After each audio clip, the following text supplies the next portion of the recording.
जय श्री राम। शंखनाद में आपका स्वागत है।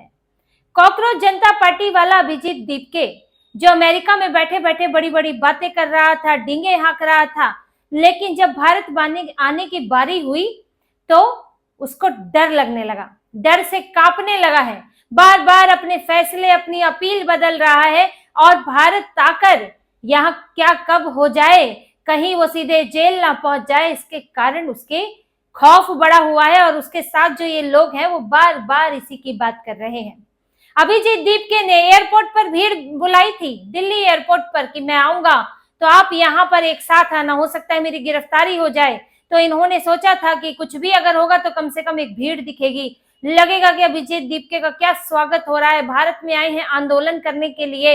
ये अब आप खुद सोचिए, ये अमेरिका में बैठ के पढ़ाई कर रहा था और सिसोदिया की चमचागिरी करके, केजरीवाल की चमचागिरी करके, क्योंकि ये इन्हीं के लिए काम करता था, ये विदेश पहुंचा और अब अमेरिका ने, जैसा कि दावा किया जा रहा है, अमेरिका से इसे डिपोर्ट कर दिया गया कि 60 दिनों के अंदर छोड़कर जाओ, क्योंकि ये राजनीतिक गतिविधियों में लिप्त हो पाया गया। तो अब ये भारत आ रहा है जी, हम तो यहाँ आंदोलन करेंगे, आंदोलन करने आ रहा है, कुछ काम इनको नहीं है, इन्हें भारत में आग लगानी है बस। तो इसने सोचा यहाँ पर भीड़ दिखेगी और उसके बाद हम जाएंगे पार्लियामेंट स्ट्रीट पर थाने में, फिर जंतर मंतर में, जिसके इन्हें परमिशन अभी तक नहीं मिली है। लेकिन इस बीच में अभिजीत दीपके को ऐसी ऐसी चुनौती और ऐसी ऐसी धमकियां मिली हैं कि इसने अपना फैसला वापस ले लिया। इसने अपने समर्थकों को बोला है कि अब एयरपोर्ट पर मत आना, एयरपोर्ट पर आएंगे, भीड़ इकट्ठी होगी तो लॉ एंड ऑर्डर का इश्यू हो सकता है, समस्या आ सकती है, तो सीधे पार्लियामेंट स्ट्रीट थाने पर आए, मैं भी वहीं आऊंगा, फिर हम वहां से जंतर मंतर पर विरोध प्रदर्शन के लिए अनुमति मांगेंगे। अब ये वापस कैसे लिया इसने फैसला? दो वजह है। एक, पुलिस के डंडे बड़ा खौफ पैदा करते हैं कि अगर एयरपोर्ट पर भीड़ लगाई और वहां पर, एयरपोर्ट आपका घर नहीं है, ये कोई खाली मैदान नहीं है, वहां पर लाखों लोग, हजारों लोग जो हैं वो रोज आते जाते हैं और बड़ा ही सिक्योरिटी वाला एरिया होता है। आप वहां पर ऐसे बेमतलब की भीड़ अगर लगाते हैं तो उसके बाद उस भीड़ को हटाने के लिए, और जो इसके लिए जिम्मेदार है सरकार, उस पर एक्शन ले सकती है, क्योंकि पूरा लॉ एंड ऑर्डर का, सुरक्षा का इश्यू हो जाता है। आईजीआई एयरपोर्ट है, छोटी मोटी बात नहीं है, संवेदनशील जगह है। तो इसको लगा यहाँ तो हम आते ही वाकई जेल पहुंच जाएंगे, वहीं लाठियां चल जाएंगी। जब वहीं लाठियां चल गई अगर, तो फिर आगे हम क्या बढ़ेंगे, कुछ तो वैसे ही डर जाएंगे। तो बोला कि नहीं नहीं, यहाँ नहीं आओ, थाने पर आओ, थाने पर भीड़ लगा लेंगे। दूसरा, इनको हिंदू रक्षा दल से जबरदस्त जो है साफ तौर पर चुनौती मिल रही है। हिंदू रक्षा दल के अध्यक्ष जो प्रमुख है पिंकी चौधरी, उन्होंने भी वीडियो जारी किया है, और प्रीत सिरोही जो कि ये अवैध कब्जा हटाने के लिए अभियान चला रहे हैं, जहां सरकारी जमीन पर या लोगों की जमीन कब्जा करके मस्जिद और मजारे बना ली गई है, तो उसके खिलाफ अभियान चला रहे हैं। तो प्रीत सिरोही ने भी अपील की है और कहा है कि हम फिर से दिल्ली में शाहीन बाग नहीं बनने देंगे, कि ये लोग कोई विदेश से मुंह उठा के चला आएगा और यहाँ के कम्युनिस्ट, इस्लामिस्ट और ये विदेशी फंडिंग वाले लोग इकट्ठा होकर भारत में उत्पात मचाने की, भारत में हंगामा करने की कोशिश करेंगे, तो हम नहीं होने देंगे। पुलिस बाद में आएगी, हम पहले इनका इलाज करेंगे। पिंकी चौधरी ने भी अपने समर्थकों को कहा है, उन्होंने दूसरों से भी अपील की है कि आप जंतर मंतर पर इकट्ठा हो, पार्लियामेंट स्ट्रीट थाने आ रहे हैं तो वहां इकट्ठा हो, एयरपोर्ट आ रहे हैं तो एयरपोर्ट इकट्ठा हो। आखिर हम भी दिखाएं कि भारत का जेनजी क्या चाहता है। जो ये जेनजी करके चाहते हैं कि भारत बांग्लादेश बन जाए, भारत में श्रीलंका वाले हाल हो, भारत में नेपाल पाकिस्तान जैसे हाल हो, तो हम वो नहीं होने देंगे। भारत का असली जेनजी इन्हें रोकेगा, ये विदेश से मुंह उठा के आया हुआ कोई भी आदमी यहाँ उत्पात नहीं मचा सकता। इन्होंने लोगों से अपील की है और इनके संगठन के लोग वहां पहुंचेंगे, और साथ ही जो इसका साथ देना चाहता है वो भी वहां पहुंच सकता है। तो अब आप ये समझिए, इसने सोचा कि क्या होने वाला है। इधर से हिंदू रक्षा दल की इन्हें चुनौती, दूसरा उधर से पुलिस का डर। तो इसने सोचा अब एयरपोर्ट पर तो तमाशा हो जाएगा, मुझे फ्लाइट पकड़ के वापस ही ना कहीं जाना पड़े, यहाँ से बाहर निकलने की स्थिति नहीं आएगी, और अगर हिंदू रक्षा दल वालों के हाथ पड़ गया तो फिर अच्छे से कुटाई हो जाएगी, तो सीधे अस्पताल जाना पड़ेगा। तो इसलिए इसने कहा कि नहीं, एयरपोर्ट से तो मैं 4 लोगों के साथ निकल लूंगा चुपचाप, फिर हम पार्लियामेंट स्ट्रीट थाने पर मिलेंगे। वहां पर अगर देखिए लड़ाई झगड़ा होता भी है तो वहां कम से कम पुलिस रहेगी, और पुलिस के सामने इस तरह की चीजें होना थोड़ा मुश्किल है। और हम तो वहां पर से परमिशन लेने जाएंगे।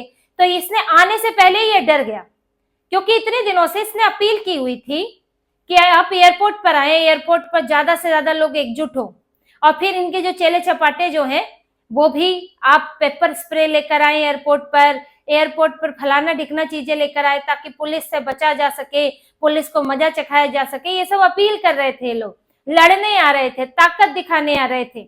लेकिन अब अभिजीत दीपके ही डर गया, उसने कहा कि नहीं नहीं वहां मत आइए। उसने दोबारा अपील की है, अब ये कल वापस यहाँ आने वाला है दिल्ली में।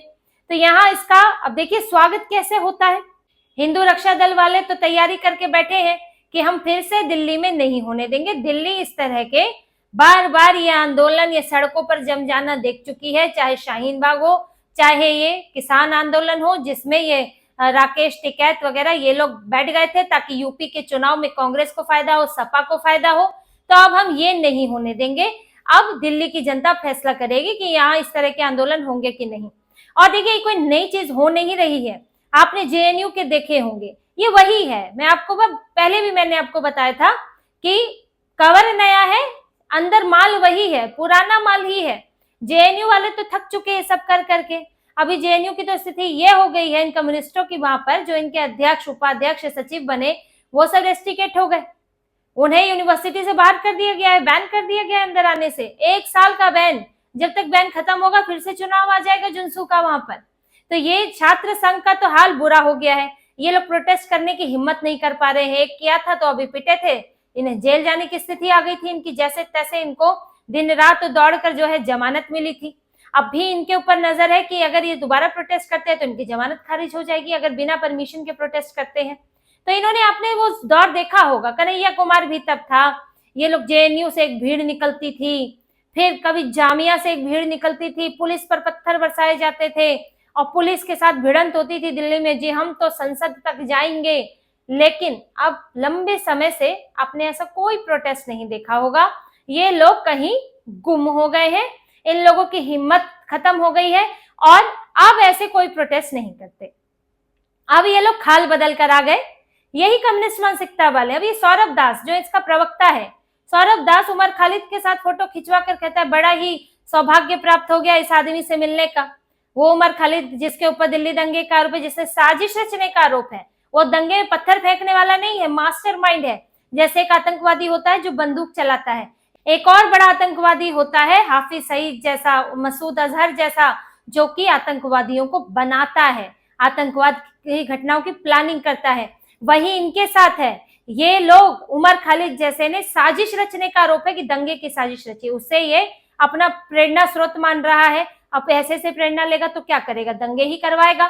फिर इनका विजेता दहिया, उसके आप वीडियो देख लीजिए, एक तो उसको नाचने से फुर्सत नहीं है, वो नाचता ही रहता है जब देखो। उसके तो वीडियो आजकल इतने आ रहे हैं कि आप खुद आप देख देख के परेशान हो जाएंगे। अब नाचने गाने से फुर्सत मिली तो लगा कि यही कर ले। अब ये ऐसे लोग जो है यहाँ आंदोलन करेंगे, खैर। और ऊपर से इसके बयान, जहरीले बयान, हिंदू धर्म के खिलाफ, हिंदुओं में जातियों के खिलाफ, ब्राह्मणों के खिलाफ, जाटों के खिलाफ, किसको इसने नहीं छोड़ा है हिंदुओं में बयान देने की ऊट पटांग बातें उनके लिए बोलता है, भगवान शिव, माता सती के लिए। फिर इसका तीसरा, आशुतोष रांका जो कि आम आदमी पार्टी का नेता है, जिसने तो अपने प्रोफाइल में लिख रखा था पहले कि आम आदमी पार्टी। फिर बाद में जब ये कॉकरोच वाले से जुड़ गया, कॉकरोच जनता पार्टी सोशल मीडिया पेज से जुड़ गया, तो इसने अपना आप हटा लिया और दिखाया मैं तो अभी अभी पैदा हुआ हूँ राजनीति में, सीधे कॉकरोच पार्टी में आ गया हूँ। तो ये इनके ये सब आप गठजोड़ देखिए क्या है, एक गठजोड़ है कम्युनिस्टों का। ये आपको सौरभ दास के बारे में एक और जानकारी दे दूं, इसे पुलिसर सेंटर से स्कॉलर पैसे मिलते हैं, इसे पुलिसर सेंटर एक एनजीओ है, उससे इसे फंड मिलता है। और पुलिसर सेंटर में पैसे कौन देता है, जॉर्ज सोरोस और नॉर्वे की संस्था। नॉर्वे वही है जहां की एक पत्रकार ने पीएम मोदी को टोकने की कोशिश की थी, उनके खिलाफ, भारत के खिलाफ दुष्प्रचार किया था।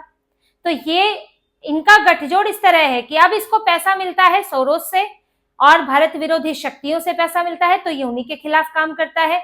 और इसके पीछे पूरी कम्युनिस्ट इस्लामिस्ट लॉबी भी है। फिर यहाँ से एक आम आदमी पार्टी का आदमी जुड़ गया और अभिजीत दीप के खुद आम आदमी पार्टी का है, तो ये राजनीतिक गठजोड़ बन गया। विजेता दहिया जो कि ध्रुव राठी का स्क्रिप्ट राइटर है, ध्रुव राठी कौन है, भारत विरोधी काम करने वाला, तो ये भी भारत विरोधी आदमी, उसके लिए लिखता तो यही है, वो तो सिर्फ बोलने वाला है। तो इनका यही पूरा कम्युनिस्ट इस्लामिस्ट एंटी इंडिया गठजोड़ है जो यहाँ आकर भारत में उत्पात मचाना चाहता है। इसलिए इन्हें रोकने की ठान ली गई है, चाहे वो अब पुलिस रोके या फिर पब्लिक रोके। वो संगठन, वो दल जो देश में शांति चाहते हैं, ना कि इनके जरिए उत्पात की स्थिति लाना चाहते हैं। ये लोग वही दोहराना चाहते हैं जो कोरोना से पहले किया था। फिर दूसरी बात, अब इनका ये सब ड्रामा है तो होगा क्या आगे? देखिए, ये आएंगे, इनको परमिशन तो मिली नहीं है, ये ड्रामा करेगा, वीडियो चलेगा, अपने वीडियो बना बना के डालेंगे, अभिजीत दीप के आया है जी, और फिर यहाँ पुलिस थाने में जाएंगे, हमको परमिशन दे दो। अब पुलिस हाथों हाथ तो परमिशन देती नहीं है विरोध प्रदर्शन करने की, वो तो तय है कि इसे परमिशन मिलेगी नहीं। उसके बाद इनकी क्या स्थिति रहती है, क्योंकि अगर आप बिना परमिशन के जंतर मंतर पर जाते हो तो पुलिस आपको वहां पर लाठी डंडे बरसा सकती है। पहले तो एयरपोर्ट पर ही लाठी चलने की बात आ रही थी कि कम से कम अगर ये वापस नहीं लेता अपनी अपील तो वहां पर सुरक्षा के इंतजाम ज्यादा होते, वहां पर रैपिड एक्शन फोर्स भी हो सकती थी और इनकी इस भीड़ को वहां से भगाया जाता, अब चाहे जैसे भी भगाया जाता। अगर ये जंतर मंतर पर जबरदस्ती जाएंगे तो वहां के लिए भी इंतजाम है, पुलिस की तैयारी अंदर से चल रही है। ये नहीं है कि पुलिस अब बयान दे दे के तो बताती नहीं है इनकी तरह, लेकिन पुलिस मालूम है कि 6 तारीख को स्थितियां कुछ गड़बड़ हो सकती है, तो तैयारी अपने अंदर चल रही है और इनका भी इंतजाम किया जा रहा है। दूसरी बात, इनको उधर से दबोचने के लिए हिंदू रक्षा दल जैसे और भी दूसरे संगठन जो हैं वो सामने आ रहे हैं। उन्होंने पुलिस को भी ज्ञापन सौंपा है, कोर्ट भी गए थे कि भाई इस तरह की स्थिति यहाँ दिल्ली में नहीं बननी चाहिए, तो पुलिस इस पर एक्शन ले। अब 6 तारीख को आपको एक बढ़िया एक्शन ड्रामा तो देखने को मिल सकता है, चाहे इधर से मार पड़े, पुलिस से मार पड़े, चाहे संगठनों से मार पड़े। और अभिजीत दीप के इसी मार से बचने की कोशिश में है कि किसी तरह पहला दिन ही जो है कुटाई ना हो जाए, तो हम एक माहौल भी बनाए, वीडियो भी बनाए और एक शांति से जाकर बात भी करें, बाद में जब परमिशन मिल जाए तब हम प्रोटेस्ट करें। क्योंकि उसे अब ये डर लग गया है कि ताकत दिखाएंगे तो 2 गुनी ताकत से पीटे जाएंगे। तो यही हाल है। देखिए, ये जो नए नए आंदोलनकारी बनते हैं जो एक तरह से तलवे चाटने वाले हैं और कभी बैठकर सोशल मीडिया का काम ये संभाला करता था, अचानक से इतनी बड़ी चीजें इसको दे दी गई है क्योंकि इसके चेहरे का इस्तेमाल करना है, इसे लोग कम जानते हैं, लेकिन अंदर से बड़ा छोटापन इनमें है, चंद पैसों के लिए इधर से उधर हो जाने वालों में से है और यही हाल इसका भी है। इसीलिए ये डर गया तुरंत और इसने अपना फैसला वापस ले लिया। तो इसी तरह की और खबरें और विश्लेषण आपके लिए लाते रहेंगे, हमसे जुड़े रहिए, सब्सक्राइब कीजिए, कमेंट कीजिए। बहुत बहुत धन्यवाद। जय श्री राम।